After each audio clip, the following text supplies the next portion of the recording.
Welcome to the Miniatures Paintbrush. Today we're going to talk about building an AMT version of the Opel GT.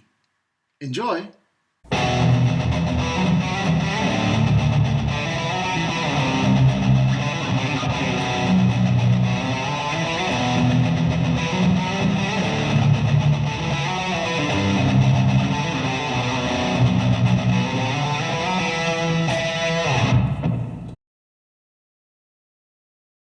Hey everybody, we're going to build an Opel GT. This is from AMT. Now AMT models notorious for one thing as far as build and fit quality. It's alright. So here I am doing a bit of an unboxing. We're going to go from unboxing to completely built. There's not a lot here when it comes to building. There's a lot of different options, at least 3 different options in which you can build it and customize it.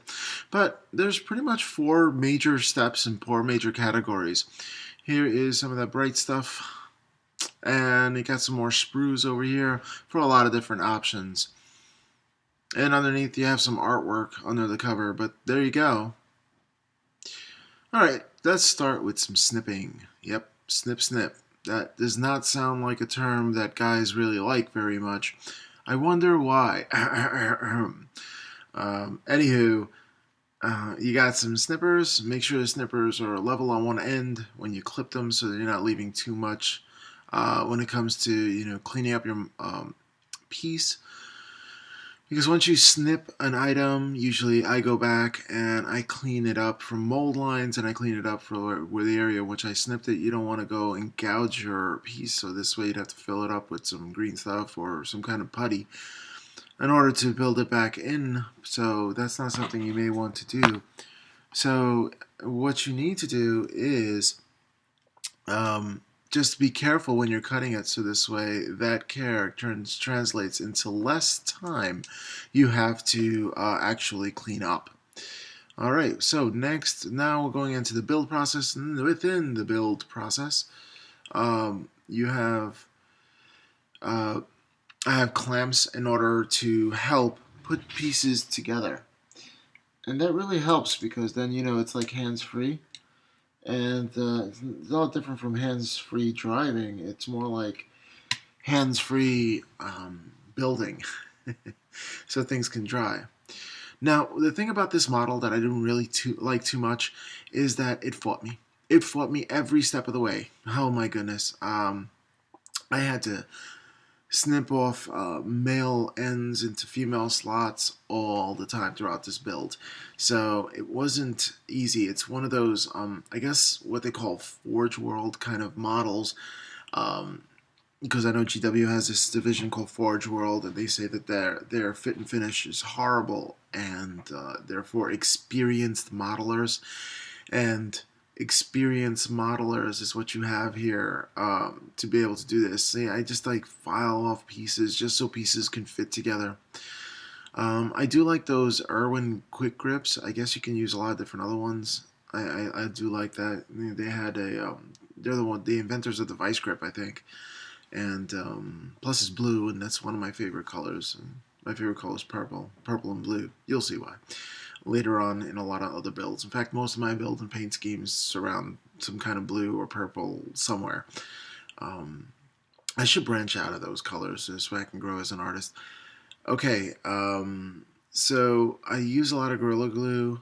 I also use Tamiya's extra thin cement, and what the extra thin cement does is that it melts the plastic together so it becomes forged into one piece. That's really great. In fact, that's really great for very, very small gaps. Like if you have small gaps between areas in which you glue, you can just put a little bit of that Tamiya's extra thin cement, and it kind of just melts it together. In fact, that's what I did with the 2 body halves of this engine when I put it together. I fused them together, and then I just painted on the outside rim of it just to make sure it was sealed, and it actually sealed very well.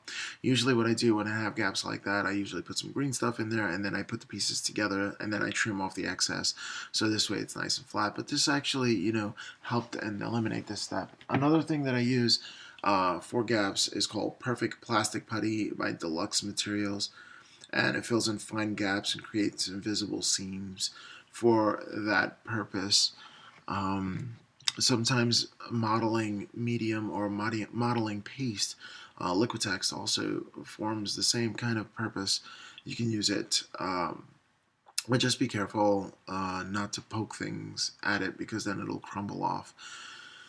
And that's one of the downfalls of using either the perfect plastic putty, the Vallejo. They have putty as well in liquid form, like a liquid putty, which is really cool.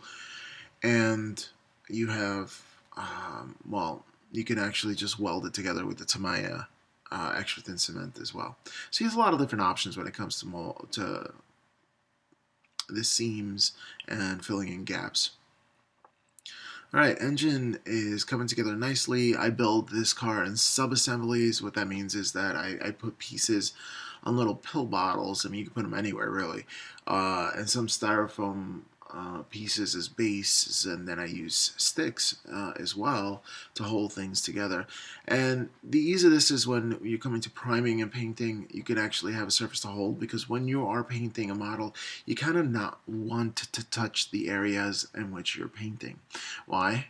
Well, because your hand has grease and it leaves grease lines, and paint, water-based paint and oil do not mix, and oil on your fingers will get onto the actual surface in which you're trying to paint, and it causes, well, it just messes things up just a bit.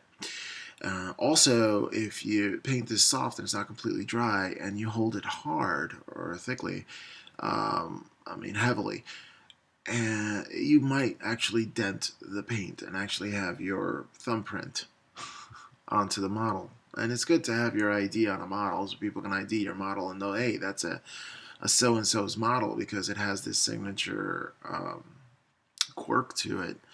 But your signature quirk should, in my opinion, never be your fingerprint, because people can use your fingerprint for things, I guess. Oh, just some advice here. You don't have to heed the advice, but I think it's pretty sound advice. All right, time for snipping again. Snip, snip, snip, snip. Oh, why am I feeling pain right now? Oh, I feel bad for dogs and cats. Snip, snip, snip. All right. Here are the chrome pieces. The chrome pieces were, in my opinion, super bright, but also very, very thick. Now, the thing about having and snipping in pre-chromed pieces, and this is the problem, you have the areas in which you're snipped is not going to be chrome. It's just going to be like regular plastic. So what do you do with that, right? You can strip it down, repaint it, or paint over it, if you want to, into a different chrome. But, that's what's rough. But yeah, every piece of this model fought me. Like, no piece just kind of just fit into place fine, except for that reservoir right there. That was pretty good, but it had no guides. But that's it. But even the stick shift was like, the hole was too big. It moved around, and then the emergency brake kept on falling on me. It was a pain. And I hate to be complaining. I don't want to complain for the entire model, but I just do want to say, when it comes to this AMT model, and most AMT models, the fit is even better than this. This was one of the worst fitting models I think I've ever built. And it's for advanced modelers.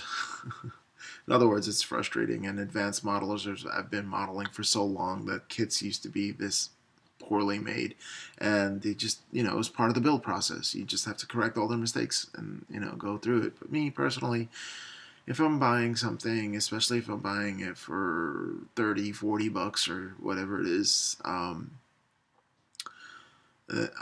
want quality. I want quality for what I get paid.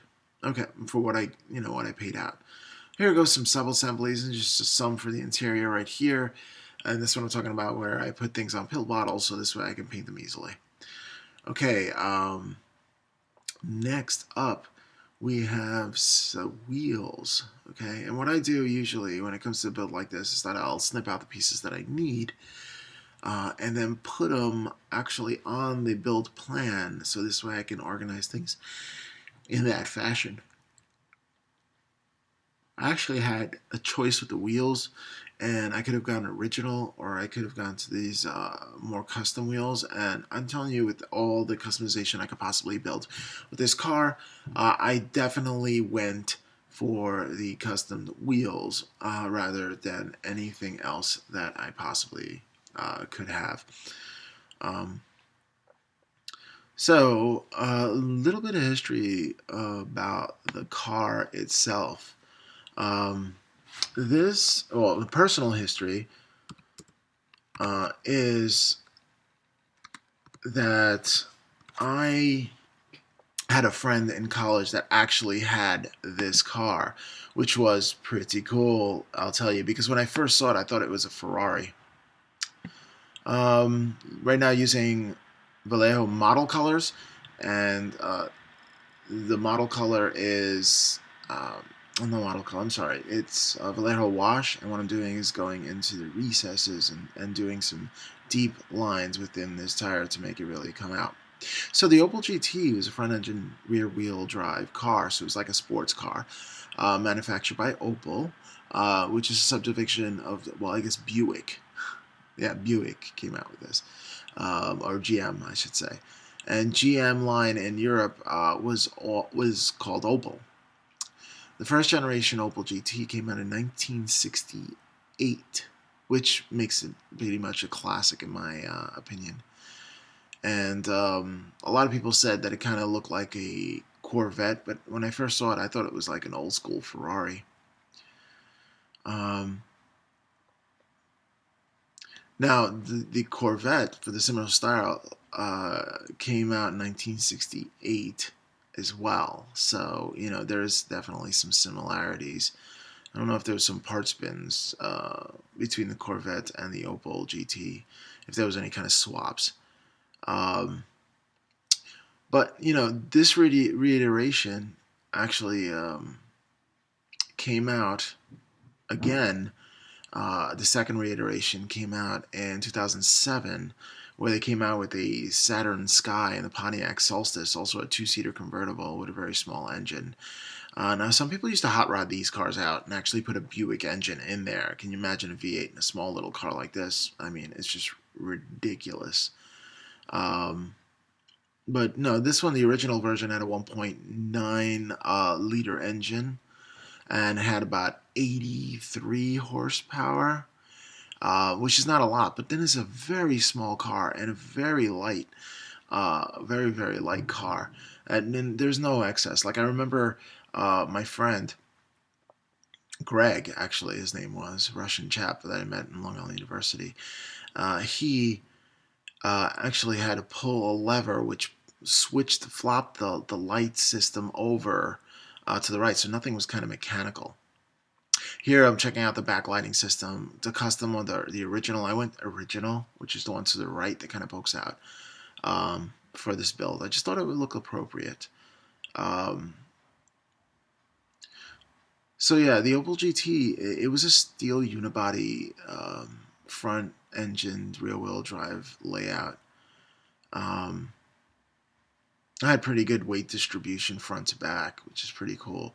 And one unusual feature of the Opel GT and its operation is the pop-up, those headlights that I told you. They were manually operated by the way of a large lever in the center console next to the shifter. And unlike most pop-up headlights, they both rotated in the same direction, which was counterclockwise from inside the car. So literally, there's this like handle which you just pull, and the lights would flip over as you're pulling it, as you're rotating it.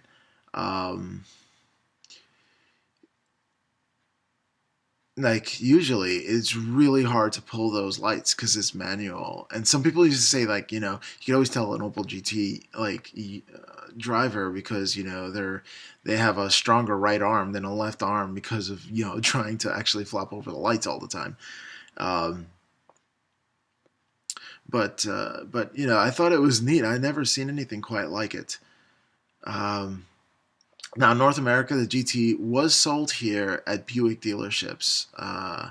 And some of the reasons why they ended production is that they needed to redesign the car to remain competitive with up-and-coming sports models such as the Datsun 240Z, as well as that they had a termination of the actual bodybuilding contract. This company called, and I'm going to chop this name up, is Maison Inu and Lots.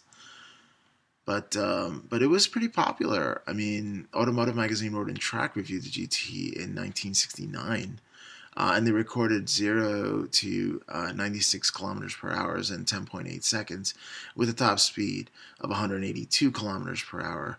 Now, I'm not a kilometer scientist here, so I don't really know how to transfer that, but I'm sure you can look that up for sure.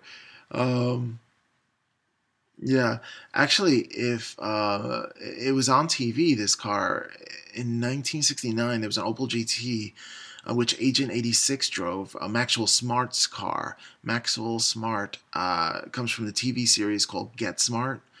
Dun, dun, dun, dun, something like that. It went. It was very, and I think he said, "Would you believe?" a lot, and he talked on his cell phone, which was before cell phones were kind of invented, and it was just like a flip phone inside the heel of his shoe. It was hilarious. I guess you could look that up. Um, funny stuff. I'll tell you. There was a movie adaptation of Get Smart as well, and there was a cameo appearance which he drives a GT in season 1 and 2. Uh, but then he switched over to a Sunbeam Tiger and a VW Carmen Gia, all like low horsepower cars. Um, all right, getting back to the build. Now I use the wash for the grill, and I like using the wash for the grill because it kind of like just gets the recesses and pops up the grill and makes it look like a grill, uh, which I think is really funny because I used to paint these grills by hand, which was a pain in the butt to do. Um, and then just wipe off the excess. So I mean, as I'm building these cars, the more I build it, the more I learn, which is the point of building a car, from my opinion. You build it to learn more things about the car. I am using some Tamiya Clear Orange. I love to use these on lenses because they really pop out, and I'm going for the orange turn signal lens over here. So all I do is apply it. I did not dilute this. I kind of applied it thick. You can dilute it with some alcohol if you'd like to. But I find when you're working with alcohol and paints that it makes it super runny and it's really hard to control. So, it's sort of like when I use Vallejo liquid gold, and that's alcohol based, and it just runs everywhere. But the gold is a pretty good quality, and you learn to deal with it. So this one's a little thicker, so I went with the thicker paint, and all I do is just literally just dab. No, just lightly press some of the clear orange onto the surface in which I want to tint. Now, this I'm doing over as an overcoat, but usually if I have like clear glass and I want to make it orange, I do it on the rear side of the glass. And not the outer glass, because then it keeps the texture and appearance of the glass on the outside while tinting the entire glass on the inside. I've also used smoke effects, which is a version of these clear Tamiya paints, and I diluted it and put it through an airbrush, and then I lightly sprayed it on the inside of windows for the car to actually add tint to the windows, and that works with good effect. And I didn't do it on this build, however, I did do it on a previous build. I did build a 300ZX. That one was a Tamiya, and the fit and finish on Tamiya models is, it's spot on. I mean, compared to the AMTs in which I'm used to, and Ertls. It was Ertl before it was AMT, and then Monograms, and I think they all became one company after a while. Okay, here I am doing some masking, and I masked off the bottom of the car, and I use masker's tape, and it's pretty easy to do. Alright, next up, what I'm going to do is I am going to spray the inside of these wheels, because for some reason half of them are non-metallic and the other half was a chrome. And honestly, brake calipers are not chrome. So, just wanted to do it. I did it Beryllium, I think that's the name of this one. And the paint in which I use for that is called Vallejo Acrylic Metal Color Airbrush Colors. And I really like that. I used to use liquid gold and try to use liquid metals from Vallejo, but they upped their game with the acrylic version of it, and really the best metallic you got to get, because it's the metal flakes in which they use aren't complete flakes. They grind it down in excess, so it's super fine. And you don't really want huge flakes on a small model. You want the smallest grain you could possibly get, so you have that reflectiveness, and it doesn't look like glitter on your model. It's essentially that's what it kind of is, like metal glitter, and it's just grinded down finer than that. But the smaller the flake for the small car, the better it is. It gives it more realistic texture. All right, so here I am just hitting the inside, and I learned this by doing this technique by doing the Corvette split window coupe, which I did the interior red, but I also hit the roof. Now, I never used to hit the roof before, so now I'm hitting the roof line, so this way the interior itself looks like a part of the car instead of like, oh, everything is done, look at the roof, it's plastic. Yeah, it doesn't look right. So, no, dry tip. Don't you love dry tip? Ugh. No, no. I might be considering a different airbrush as well. Harbor and Steinbeck is really cool, but they're super expensive. But I might go for an Iwata Eclipse. I've had other artists tell me that the Eclipse is the bomb, and that's where I need to be. I don't know. I like this Badger Renegade. Is what I've been using for all my models so far, and I've had a great effect with it. But it does seem like when it comes to like backwash, which is cover the front port and have the bubbles and the paint actually shoot back into the cup of the airbrush. I find that a little difficult when it comes to that nozzle design. So, okay, so some of this is pre-shading underneath here, just having a base tone. So if you happen to look underneath the hood of the car, it's not completely white, it's at least gray. So that's what I'm doing with that. And I did that with the rear lights as well, just to have like that black effect. So there it is. What you want to do is you want to peel off the masking.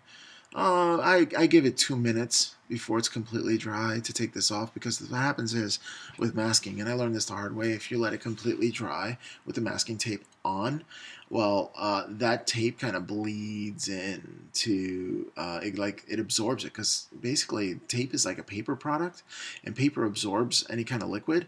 So, it'll actually draw the paint onto the non-painted surfaces, or the surfaces you don't want paint on. So if you take it off like 2 minutes into it, then you kind of pretty much eliminate a lot of problems later on when painting and wanting to get rid of the want to have crisp edges. That's it. That's what I want to say. You want to have crisp edges. Now, what I did was, after I completely dried, I mask and taped the inside from one to the other. And what I'm going to do is going to prime it, and believe I primed it all white. Yeah, I primed it white, and because it's a red color, so I kind of want it to pop big time. And with the white undercoat, those colors pop big time. Yeah, so if you're painting certain colors, you want to have certain primers underneath it, so this way. It has different effects. Like if I painted this black, it'll be a deeper, richer red. But if I want it to be neon or bright, super bright, you paint it white. Anywhere in the middle, you paint it gray. But there's all different kind of color primers, which you can use for undercoats with several different effects. But basically, what I find is, unless you're doing very, very translucent layers, which you do with painting miniatures, but when you're painting cars, you're pretty much going for a lot of coverage. So you got to cover over that. And, most acrylic paints are translucent to an extent, so you might get a little bit of crossover, but it's not really the color that matters. Unfortunately, with me, in my experience, it's more of a grayscale. So certain colors are lighter and darker. And if you had to cover it completely, it's sort of like different colors of gray, you know, at least 50 shades of it. All right. So, anywho, let's get back to the model. Um, I would like to say it's an enjoyable build. I did like putting the paint down because miniatures paintbrush. That's what we do. So and I like building models, and the fact that I have a history with this car that is part of my personal past, it's something I kind of want to do, and it kind of jumps off the shelf for me. Like I jumped at the opportunity to paint this car when I had the opportunity. Like actually, when the unfortunately one of my local model stores, which is actual model store, they closed down and they did a clearance, and like things were ridiculously priced, definitely priced to sell. I think it was 60% off. Yeah, it was ridiculous. So I was paying like 40% per model. So I grabbed a lot of model cars, and some of the cars you see in the background for my intros and outros and stuff, and when I talk, those cars were nabbed up from that transaction, the older style cars. And a lot of those other cars I picked up on eBay. I know one year I was in Puerto Rico, and I'm praying for my peeps in Puerto Rico because Mama is Puerto Rican and Papa is Italian, Italian from Brooklyn. Yo, forget about it. That's what I'm talking about. Um, what are you talking about? That's what I'm talking about. No, you're kidding me, right? You're kidding me? Hey, all right, I'm done. Um, I studied speech pathology, so yeah, I can change that accent. And this one too. Anywho, I went off on a tangent. I do that sometimes. I call this thing paint and chat, but it's more like paint and ramble. A little bit of a tutorial, a little bit of a ramble. I might do a live show where I just answer your questions if I have enough interest in people wanting to do that. And then I could just talk to you guys, just like, answer your questions if you have any questions for me and just do a Q&A session like that. But this is me a little bit about chatting with you. And if you want any topics for me to cover, you can put it on the link in the description. No, you can actually leave a comment below. Hello. Oh gosh. So yeah, so this. I digress big time. Let's go back to this having a history with me. Um, so this car actually had a history with me, so it was a rather enjoyable build for me. When it comes to nostalgia. But again, the fit and finish. Stop complaining. Stop complaining. I can't. It's just the quality was horrible. Um, but it looks cool. I mean, really, it does look cool. Okay, so airbrush stuff. So when laying on a primer like this, you want to hit it from all angles, as you can see. You try to hit it, and what I'm using is that little stand is from Tamiya. It's a little stand where you can actually paint model cars. You can use a wire hanger, like when you hang clothes to create the similar effect to hold your stuff. And there are other models like there's these huge like reverse vice grips, I guess, and they actually hold your model as well. I like this little stand. I think it's pretty cool. All right, to mask this off, I use masking tape, and for weird edges like that, I use blue poster tack. And that's pretty much standard for me to use is those blue poster tacks for irregular forms whenever I want to mask things off. Remember that you need to peel this stuff off, rather quickly. I usually wait like 2 to 5 minutes when it comes to body paint, which, at any point in time you could touch it and ruin the paint job. So you have to be super careful to take it off, which I do. But I think the cut lines came out really well. Now I'm just using a bright red. I'm using a rattle can for this one into my color to get this color down. Now I've used the airbrush before, um, and I've used Wicked colors in order to use that. But this one, I just want to. I have this can. I've had it forever. I kind of want to use it up. So there you go. There's the reason for that. And the thing about these cans that are really cool, it is super quick. You don't really need to build up the layers of paint because it's shooting out at such a rapid rate. There's so much paint coming out. So you need to do it quickly. If you hang on to one area a little too much, you're going to get drip lines. So you got to be really careful with that. And you can see how far away from the body I'm spraying it. Just because it's a spray can, you don't get to control the pressure, and the pressure is usually like maxed out. So keep that in mind when using rattle cans. But the effect came out really well. I really like this. I think it came out super, super cool. Um, so there it is. And now I'm going to peel off the masking. So this way the drip lines don't, the wet of the paint doesn't get absorbed by the actual tape and then draw it into areas in which I don't want it to be in. So just be super careful in this project, especially with the body, because the body is something where artists and painters, when it comes to building cars, the first and last thing you got to notice is that smooth body. And if you have any flaws on that body, it's going to be noticeable from a mile away, especially if you're entering a competition or something like that. People are going to notice. If you have it for your shelf, you're going to notice as a modeler, because every modeler that's dedicates to scale modeling, dedicates to model building, dedicates to becoming an artist with this stuff and not just playing the game. Anybody who paints these miniatures or scale models for fun because they enjoy the process of turning something gray or just plastic into something that looks realistic, and that in and of itself looks really cool. And getting rid of those gray models and stuff like that, fighting against the plain models and actually creating something out of just virtually plastic. And that part is cool for you, then you're going to want to think or concern yourself with the fit and finish of things. Okay, here I'm doing the engine now. Now the engine, again, I'm using those Vallejo metal colors.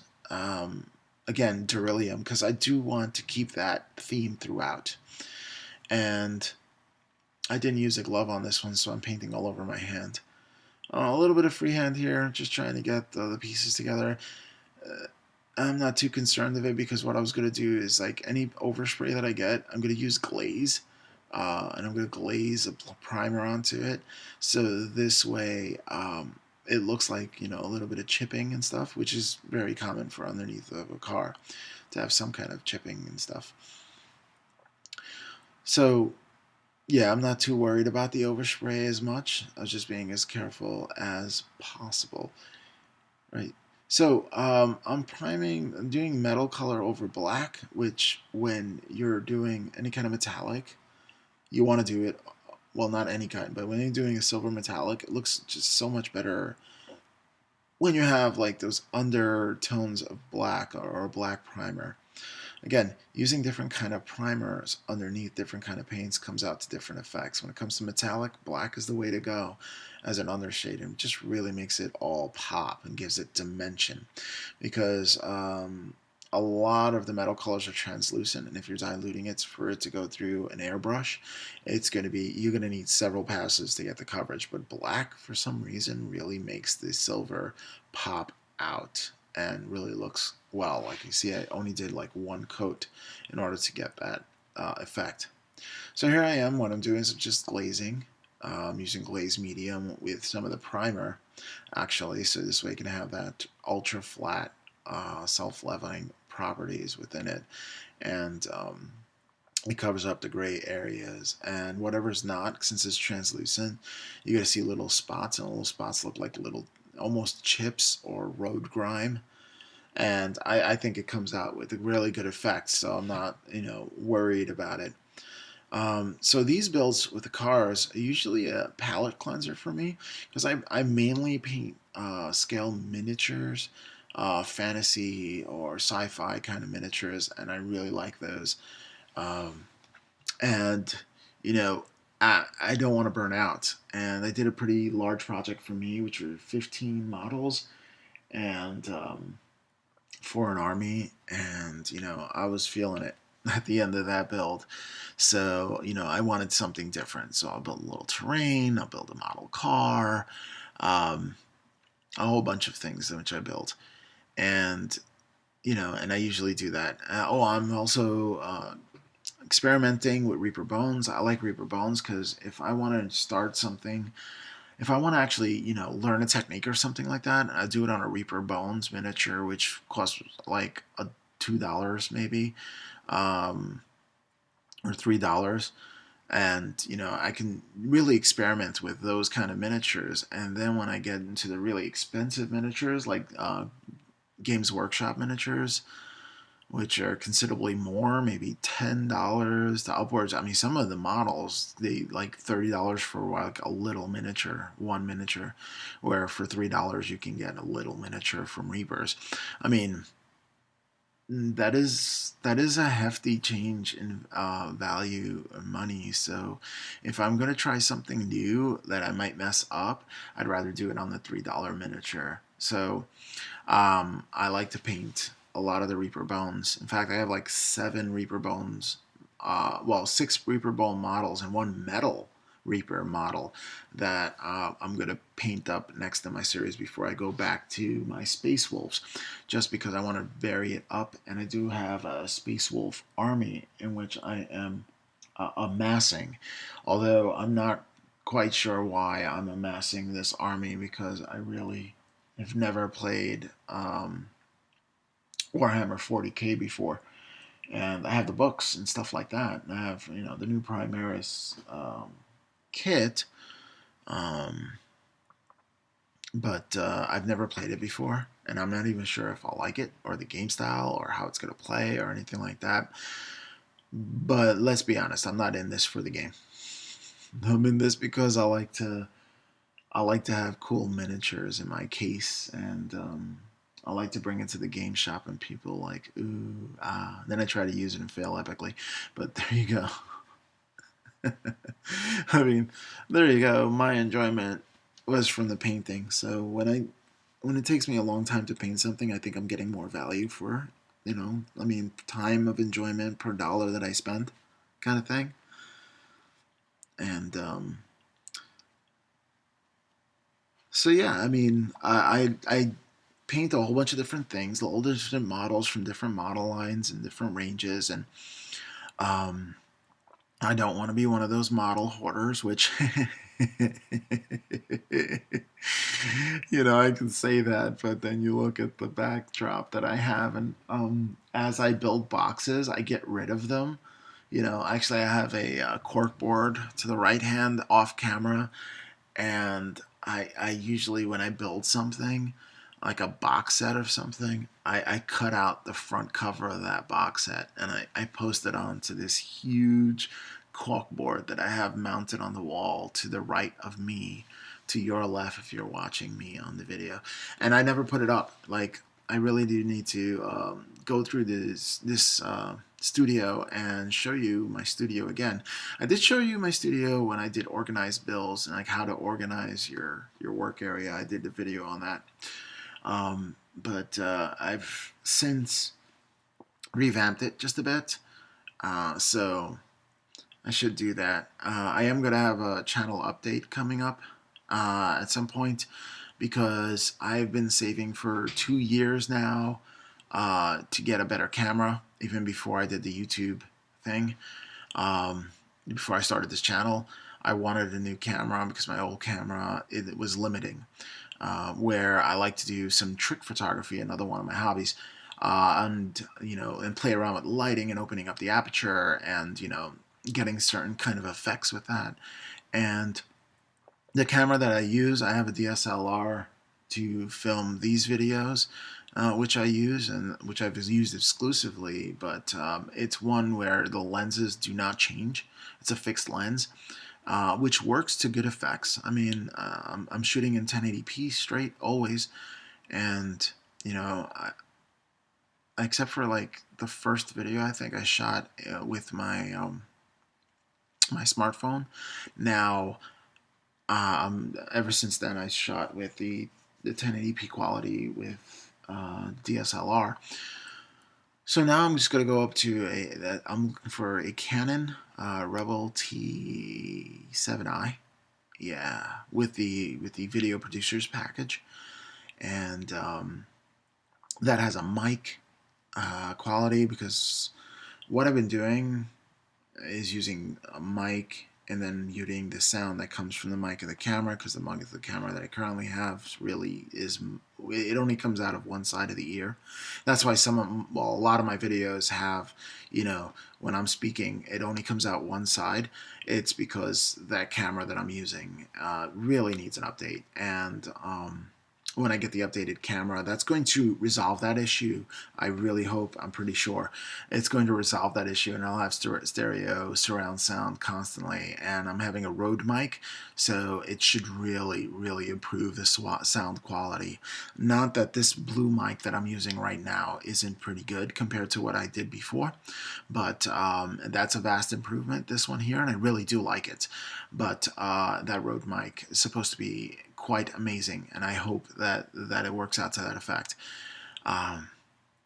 So yeah, I've been saving for 2 years now, and I know I got what I want in sights, and hopefully by this holiday season I'll have the new camera. So I'll have that channel update for you guys, so you can check that out. I think that's exciting, super exciting. Okay, so again, using metal color from Vallejo, and you want to kind of use the same line. What I mean by that, you want to kind of reuse colors that you use on other parts, for the simple reason is that it kind of ties everything together as a piece, and that's pretty cool. Now what I'm going to do is, using the same color, I'm taking a very, very very easy bristle brush, a large one, and I am dry brushing. And I do like you use these big brushes for my dry brush. And what that is that you take your paint like I did before, and then kind of wipe all the paint off of it, and you think it's all off, but it's really never all off. I don't know. There's always a little bit of paint there, and that little bit of paint catches the raised areas of a surface. Works really well on grills and grates and stuff like that.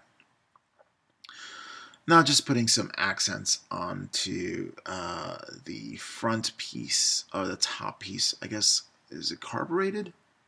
I don't even know. This combustion engine, what that piece is. I think it's air induction. Yeah, yeah, I think it's air induction. Is for the combustion to work, because combustion engines, you need air, and you need gas, and you need a spark and a chamber that causes an explosion, which pushes the pistons down, which rotates the crank, and the crank rotates, and then that gears off into the shafts, which are connected to the wheels, which add the power to it. But I'm not a combustion scientist. I just kind of have an idea of how it works. And it fascinates me, because physics fascinate me. I always had a love for physics when I went to college. I did. I just liked the way things worked at penchant for physics. That and philosophy. Physics and philosophy. Go figure, right? I don't know. And linguistics, of course. That's my love. My love is birth to 3 language acquisition, to be honest with you. And then, later on in the years, how to acquire language. That's why I'm a language teacher. Although, I could have gone the artist route, maybe. Be an art teacher. A lot of concepts there as well. That would have been fun. Alright, just interior again, quick build. I do like to do these water bottles and anime effects. I love the way it looks. I don't know, it just looks cool to me. Where I just paint most of it the color in which I want it. This is like a really sky blue for model color, Vallejo model color. Ugh, hello. Um, and I just, it's so much fun to put it on the bottom and dilute it and just build up the color and doing several thin coats in order to build that up. And then with a micron pen, I'll just outline the waterline. So it's like that anime kind of effect to it. I also did the brake fluid system, although, usually they're not see-through at all. But I was just having some fun with it. It's the rule of cool for me. Some people are really, really strict on, no, it has to be exactly the way the car was um, in order to be, realistic in competition. But I'm having fun. I'm not. That doesn't bother me because I'm just having fun. For me, it's the rule of cool. If it looks cool for me and it's my model and I'm building it, that's what I'm going for. I mean, you can do it a different effect, but I just think this looks cool for me, and that's the way I went. And you can do this, or you can opt out and just paint it black like everything else. It's up to you. Um, then again, micron pens are really, really cool. I use it for a lot of different effects. The Double Odd 5, that's the one I use the most. But I do have other sizes. In fact, I have quite a collection of micron pens. But they last a long time. And they're great for like super fine details, I find. Um, with this one, I kind of went a lot larger with the line. I went back and forth a lot just to create that thick line. I could have used a big marker, probably. I could have, but I already started, so I committed to it. But you can see how the water line really looks like, I don't know, like a little of a pocket monster kind of separation. Like, I choose you. All right. So next up, the interior. Now, some of the stuff is going to be leather, so I kind of wanted to have a sheen to it. I was going to go satin sheen, but actually I did a gloss varnish to get that satin sheen, only because those ultra flat colors from the I use Rust-Oleum camouflage black, so it's super matte finish and ultra matte. Not just matte, ultra matte. I could have used the satin finish to start off with for the seats, but yeah, I did it this way because I kind of want to freehand the top portion of the console, and I also wanted to do in the interior the doors. So I wanted everything ultra flat except for those few areas which look a little shiny, so I can give that impression of leather on certain surfaces, but not all surfaces. I also did the front of the console without doing the console itself. Now, I gotta say, usually I pour a lot of time into the consoles, but with this build, since I was a little frustrated, I didn't want to put in the extra time. I just didn't. And you can tell with me, when I'm not enjoying a build, I just want to do it to get it over with at that point, because I've already committed to building it, and I always finish what I start. It's just the way I am. And yeah, that's a big thing with me. Like if I start something, I finish it. I'm one of those people who have the cereal boxes where I won't open a new box unless I finish the old one, and it drives everybody else crazy. It might drive you crazy. I don't know, but it's just the way I am. I guess mama and dada, dada, mama and papa taught me, um, or scarred me the way I am. And it's just the way I like to do things. I like to resolve things now, so this way nothing is lingering over my head. Because then I can't sleep, because it's like, oh no, I have something I didn't finish. And it just bothers me. Go OCD. To an extent. Some people say I have OCD. I don't know. I just think I'm not a perfectionist per se, but I'm more of organized and get things done kind of thing. And, not having anything linger. That to that extent, I'm a little OCD.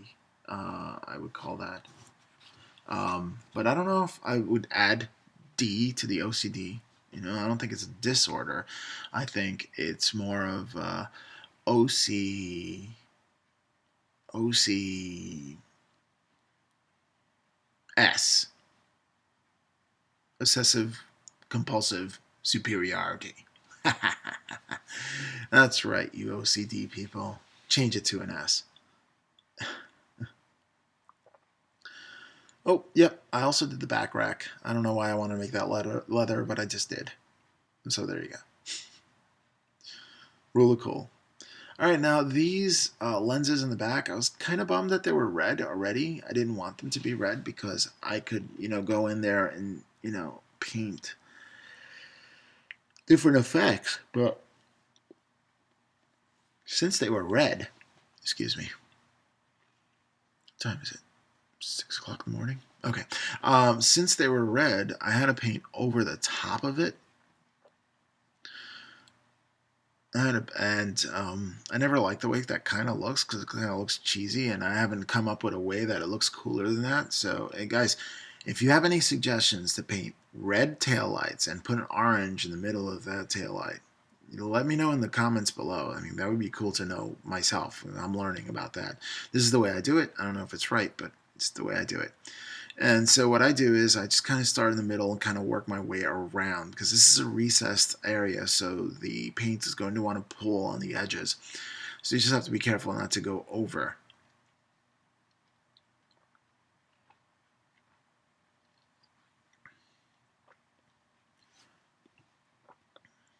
So, and then the next bit is more of a backup light. So it kind of went silver. It's almost white. Well, I started with white, and then what I did was I put the smoke on it just to, I don't know what I was trying to do.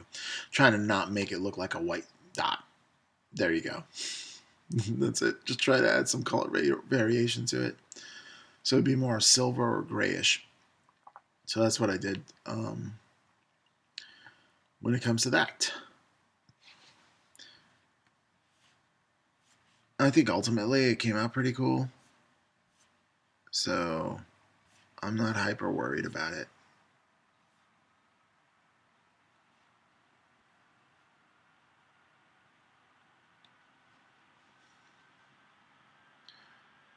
So I've been working on several models right now. This is one. I don't know which car I'm going to do next. I do have a lot of cars. I have a Mercedes-Benz CLK DTM 2000. I have a Peugeot 206 WRX. I have two um, Supra GTs. I was a big fan of Gran Turismo. I don't know if I'm too crazy about the newest one because it's all online and I kind of like the campaign mode, because people are jerks. Like you're just driving, and I'm a clean driver. And what that means is that if I'm driving on a Gran Turismo, like I won't smash into anybody. I'll try to keep the line like if it was a real race. And sure, they have time penalties if you crash into somebody, but there are a lot of jerks out there. It's a lot of jerks on the road. Inconsiderate people, I call. So yeah, I have two GTOs. I have a Dino, and those are Ferraris. I have a Charger RT. I have a '53 Ford Victoria, a '50 Olds. I have a Corvette, the two Corvettes. I have another '60 Stingray, '63 Stingray, and I have a C7R race car, which is pretty cool. I also have another Ferrari, a GTB. I don't know. I have a decent amount of cars. Oh, uh, I have a Roadrunner as well, and yeah, I have a decent amount of cars. Kind of want to get through because I want to make room because not all my models actually fit in the background that I have, and I kind of want to rotate them. Plus, I want to get some headway. I just do.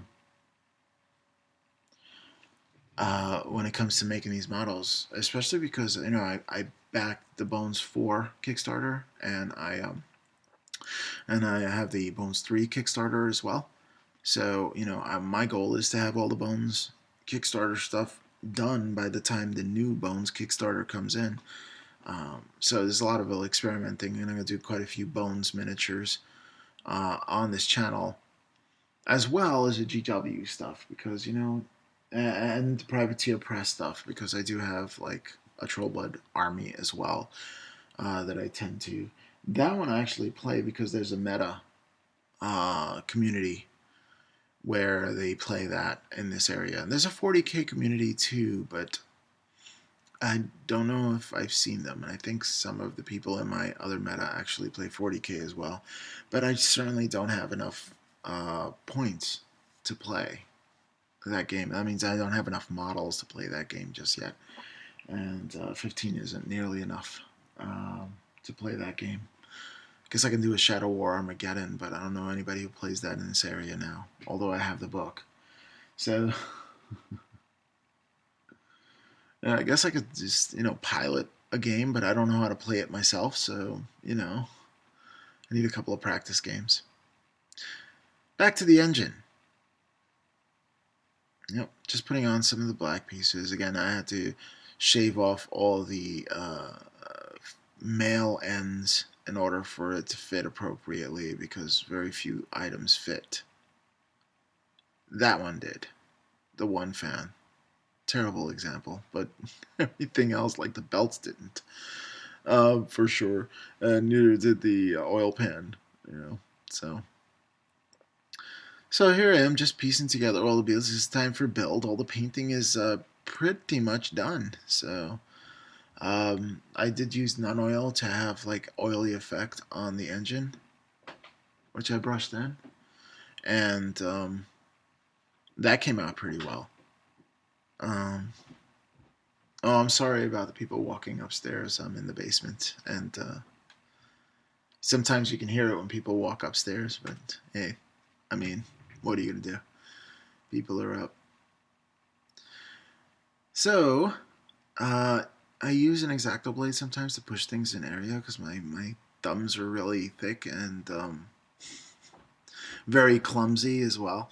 So, yeah, it's kind of hard when you're clumsy and you build models, to just put little small pieces in there. But, if I can do it, then anybody can do it, right? I'm just showing that it is possible. Fairy tales can come true. It can happen to you. No. Of course, the air's going to kick on now, too. Wonderful sound quality here. Hopefully it doesn't interfere. Using Gorilla Glue, it's pretty good. It's just acrylite. I don't know how to say it, but I used the gel and I used a regular one as well. I did buy the clear, and I'm not a fan of putting pieces together unless you have two glass pieces that you're kind of like fiddling together and kind of want to put those two together. Then it's pretty good for that because there's, it doesn't, oxidize in the middle where the connection point is. So for that, I'd use it for. I've never used it with an accelerator to quick the drying time, so I don't know how that's going to work. I should experiment more with that. But yeah, I did buy the clear. I'm not too much of a fan of it. I'll have to look at it because it takes forever to dry. And dry times when it comes to glue, I kind of want my glues to dry fast and my paint to dry slow. Yeah, as a general rule, that's what I do. Glue dry fast, paint dry slow. And the reason why I want my paints to dry slow is because I layer my paint, and I slowly build up the color, and I push paint from the left to the right, and I say, well, it'll look better if it was darker down here than up here because the light's coming from here, and I kind of like study that stuff. So just to get more accurate with what I'm building and where the light's coming from. Although zenithal highlighting helps tremendously when it comes to that. And if you don't zenithal highlight with your miniatures, then please do. It'll just save a lot of time of where light's supposed to go. And yeah, and where the sun is. Wherever the sun is, we want to do it. And I've been doing sketch style painting, so just like throwing some paint in there and just go. Especially for the Reaper miniatures. Also because I want to do a D&D campaign. I used to be a DM, and I'd love to do another one. So, getting a lot of Reaper models built definitely help. And one day I'll just, try to paint one up to a really high standard, a high quality, and bring it into ReaperCon and see if I can come up with a Sophie trophy, which would be a dream. If I come back with any trophy ever, I've won nothing ever. So it would be really cool to go to one of these major places and come away with like That would blow my mind. So I'm just gonna keep on building miniatures until I get really like some that I'm really proud of, and see what happens. So that being said, this build process went really quickly, only because there's only 4 sections to build. There goes my water reservoir. The one piece that did not give me any trouble was this water reservoir, and I kind of just put it wherever I wanted it to. The end. Uh, all right, so now it's time to put the glass on.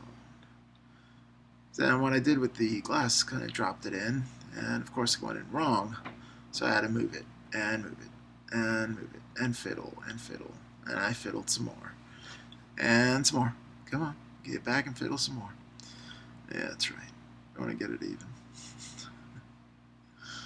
Alright, but, you know, it actually came out pretty cool. I like the paint job, I like the glass. Pretty cool stuff. Alrighty. That's what I'm talking about. Now, I did use some CA accelerator to dry it off, and it kind of stained the glass a little bit, so be careful with that. This part here is rough. Definitely rough because actually mating the top to the bottom piece, it comes in 2 pieces, and I had to clamp it. You'll see later. Alright, fitting the engine in, that was a breeze. They actually had a tongue and groove that worked with that. So that worked, definitely. I had to shift it around a little bit, but it wasn't a clear guide. It's not like it didn't move around. It did. You set it in correctly and check, and then, you know, move the transmission a little more. I don't think that's it. Is that it? Yeah, that's it. All right. Now is when you put the hoses in. Now it says to put the hoses in earlier. Don't put the hoses in earlier. You put the hoses in now. This is when you do it, because you want to match it up to the radiator. So you leave everything out except for that.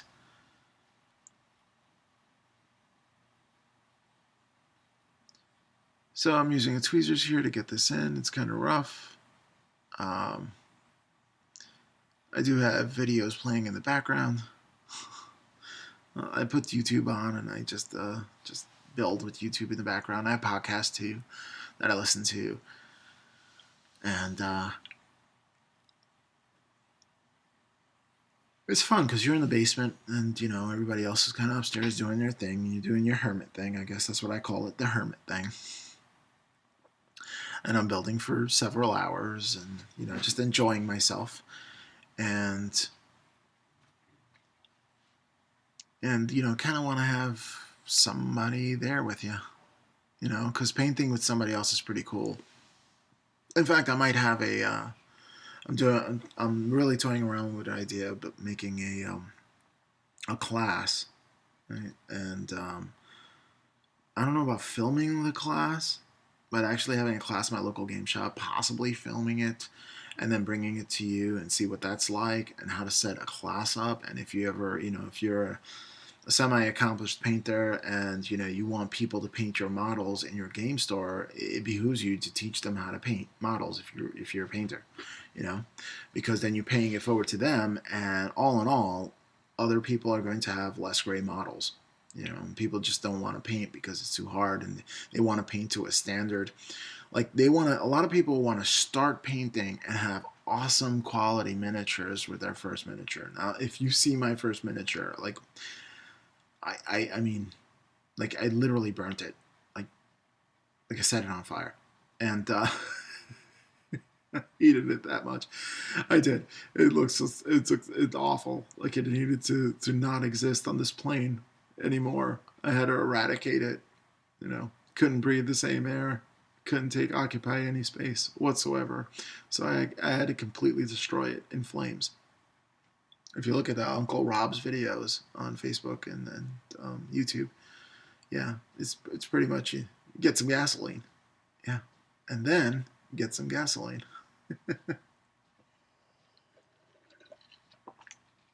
Oh, pardon me. Oh, yeah. Okay, so next part here I'm just putting some glue onto the wheels itself. Putting the glues onto the wheel itself, and wheels were coming in like 3 pieces, and they were tough to put in. In fact, when I put the metal rod in to put in these pieces, it actually cracked the inner, where the hole where the rod is supposed to go. It actually cracked that. Now, something is telling me that maybe, now in retrospect, maybe I put them in opposite. But I just couldn't see putting in the other side in for, I just couldn't see it. I just couldn't see it. It would throw off the entire miniature. It would go in too deep. There's no way. So, no, it just didn't fit. It didn't fit at all. Like the holes in the rods didn't fit. So I just pressed them, and I pressed them tight to the point where I actually snapped the hole. So the only thing that's holding the wheels together is basically, I super glued the heck out of it just to hold it. And if I kept on fiddling with it, it would have broken apart and been done. So, that being said, I mean, I have a pretty heavy hand. If I'm like, not, then, again, in retrospect, I have a pretty heavy hand. If I squeezed so tightly, it kind of like just broke the actual piece, the inner tube, just by thrusting a rod through it. Alrighty, anyway, uh, let's move on to a different topic. So once the wheels are on, there it is. I started with the exhaust system, and normally I take a lot of painstaking time to weather the bottom of a car, and with some pigments that I crushed up and grinded myself, and other things as well. And like I said, when it comes to frustrating builds, and if I'm not feeling a build, then I'm really not going to go the extra mile. You can on yours. If you want to, but only is just weathering pigments, and with all my model cars and all my builds that I put on this channel, I show how to do the weathering pigments, which I just took pastel colors that I got from AC Moore, I think it was, and I took a mortar and pestle, a small one, and I crushed it up, and then I use those as weathering pigments. I take a brush and I brush the stuff on, and I seal it up, and then take it from there. Okay, mating the body was a pain, because putting these 3 pieces together, and yes, it's 3 pieces, the grill has to fit into 2 holes in the inside, and then you literally have to squeeze the car juice out of it. I keep it rated G, dudes. I keep it rated G. It's how I roll. Okay, my channel is, I don't curse on my channel. I don't like cursing in general, and that's just a general rule for me. So I don't like cursing in channel, and I lead by example, period. I can't expect you to do something that I don't do myself. So there you go. That's just who I am. All right, again, with the Irwin quick grips, which do come in handy when putting this together, and thank goodness I had them. And so this way I can hands-free it. See that? Hands-free. And I can actually straighten out the grill from the inside right there. Now I'm handling the car without gloves, but honestly I should have had gloves on, because if I had to press, I'm heavy-handed and I'm clumsy, so those are just very, very bad instances. Okay, so what I'm doing here is I'm taking some glue, just putting it on the top there, and then I put some glue accelerator on there just so I can seal it up. You kind of want to do that. I put glue on the edges of the car where the bottom piece mates on to the rest of the body, but I had to be very, very careful with that, because if you put too much on it and you don't put it on the inner lip and you put it on the outer lip, it's going to squeeze out, and that's something you don't want. You don't want super glue on your nice red finish of a car, no, or any finish of a car really, unless you're doing a rat rod where it doesn't matter. Raggy. Yeah, you don't want all that over cube. So there it is, and let's just take a look at it with the notorious AMT hoods, which never fit right. Ever. Ever. Okay, next up, what we are doing here, no, it's not that, is we're putting in the rear bumpers. Okay, and I'm using those lovely clips to hold the car up and suspend it in midair. That's actually, it looks kind of cool, in my opinion. Um, so, again, snipping off the male pieces because, you got to snip off the male pieces in this one because they just don't mate right. So, and just trim it down. They won't go in all the way. So, you got to snip, snip. Cool car. Tough build. Tough. Oh, frustrating. Not tough. It's only 4 steps, really. It's just frustrating because, 4 steps, but, you have to make it into 15 because, of course, nothing fits.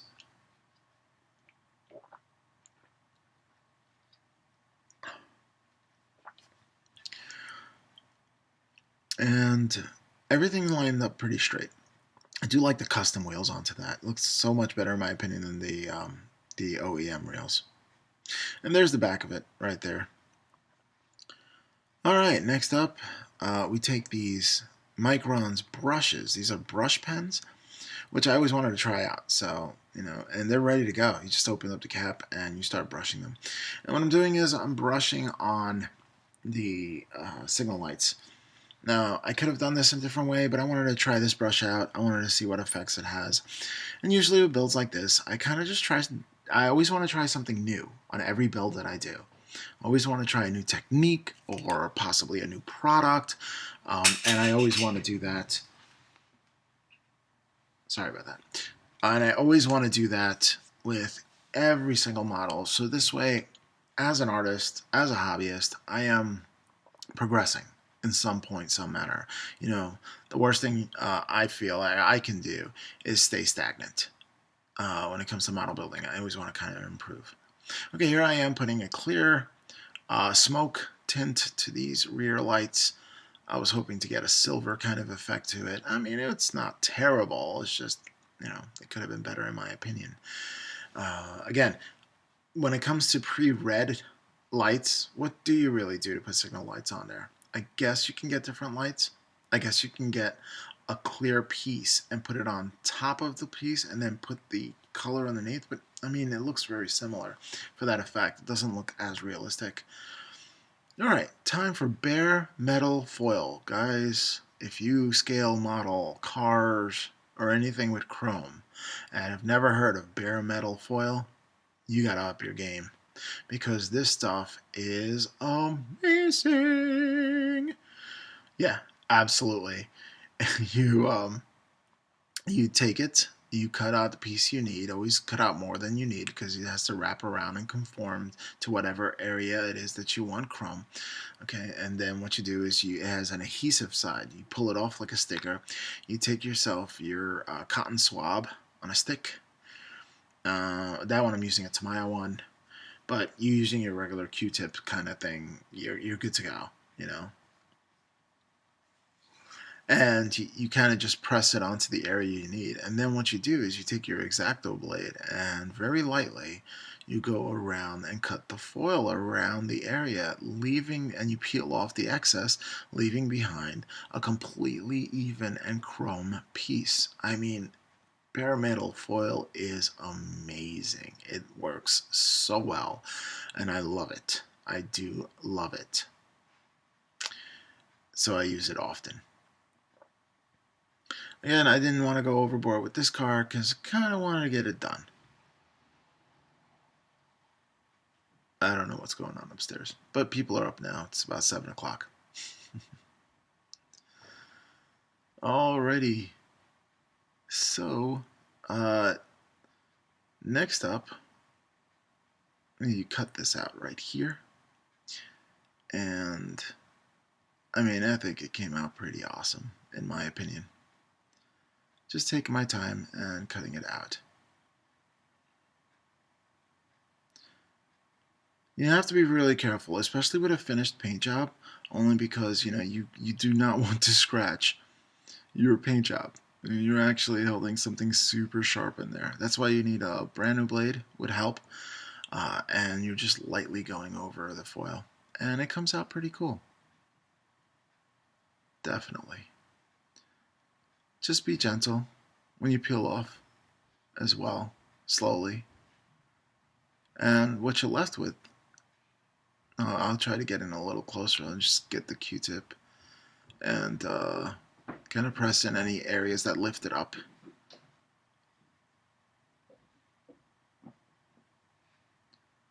And there it is.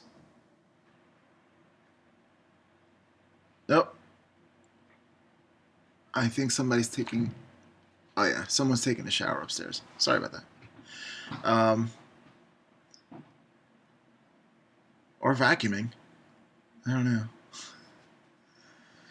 Really, I have to do these things earlier than 6 o'clock in the morning. I should definitely do these things at 4 o'clock in the morning when everybody's asleep. But Alright, now time to put the mirrors on. And putting the mirrors on or putting anything on, I kind of hold my hand and brace it. See how I have the two-hand technique there? Yes, I have a two-hand technique, which works very, very well. I almost feel like going upstairs and letting them know that they're making a lot of noise. But I don't know if it's going to make too much of a difference. What in tarnation is going on? All right. In any case, the two-hand technique I use to put these mirrors on. Now, nowhere in the directions does it say put mirrors on. That's kind of odd, right? Nowhere in the directions does it actually say put mirrors on. So, you know, I go with what I go with. And there you go. Alright, so now I'm going to bare metal foil all the areas, as you can see right there, and cut off each individual piece. I think I'll just show you one in the back here, and then I'll just do the rest of them off camera. I think that would be best.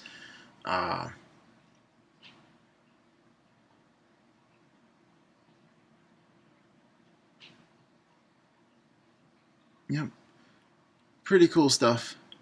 Definitely cool stuff. Working with bare metal foil, I mean, it's definitely a game changer when it comes to scale modeling. I haven't seen the practical application for it in miniature building, but I'm sure I can. Especially if I'm doing futuristic models and I want something to be chromed, then that's just the way I might be able to go. You know, that definitely seems like a way I might be able to go when it comes to making anything that I want chrome. And you can see that it's a pretty easy process. It's not really that bad, you know. So, just take, and this one I used a regular Q-tip for, so it's just super easy, and it's not a problem whatsoever. So it's definitely something you may want to take a look at too. Bare metal foil. You can get it on Amazon. I see it, but it's more expensive. I think I picked up mine in Hobbytown, USA. I did have to travel 25 miles to get it, but definitely worth it. Now here it has a whole bunch of decals, which is pretty amazing. That it came with decals. Nowhere in the directions does it say that it comes with decals and what to do with it. It's just, yeah, you know what? Just figure it out. I guess that's why it's for advanced modelers, right?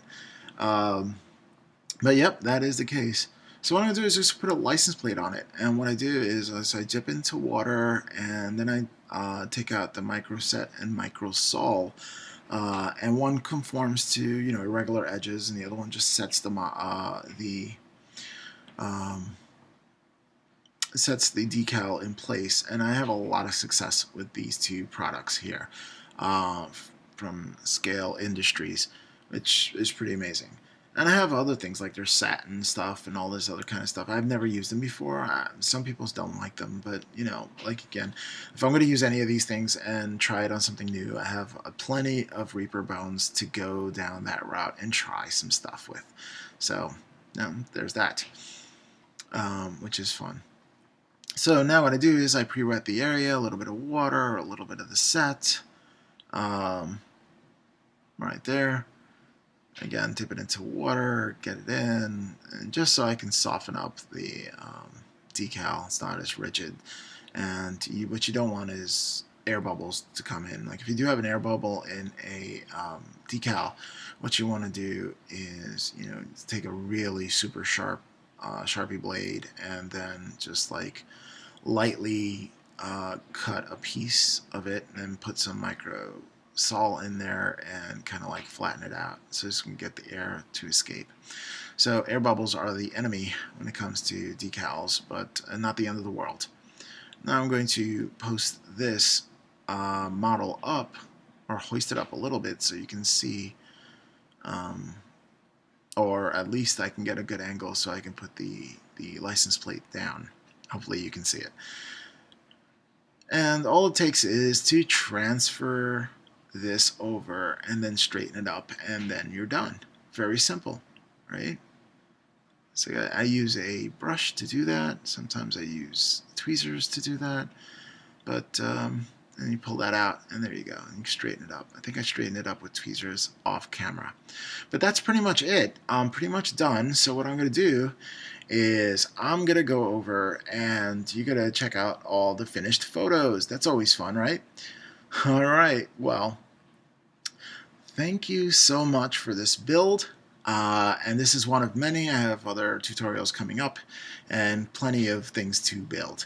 So thank you for joining me on this journey, and you know, lots of success on it. I hope you like this video, and I'll catch you on the flip side.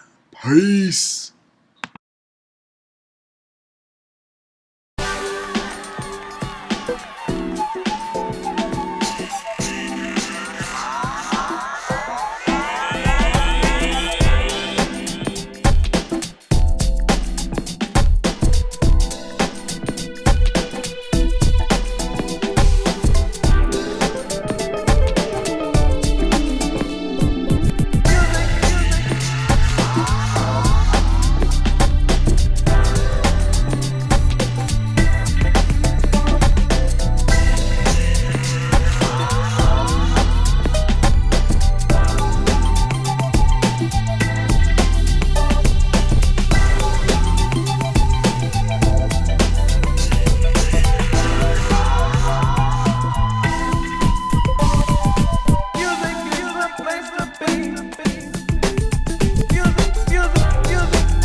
Well, that's it. She's all built. Now, if you like this video, like, share, and subscribe, and I'll catch you next time on the Miniatures Paintbrush.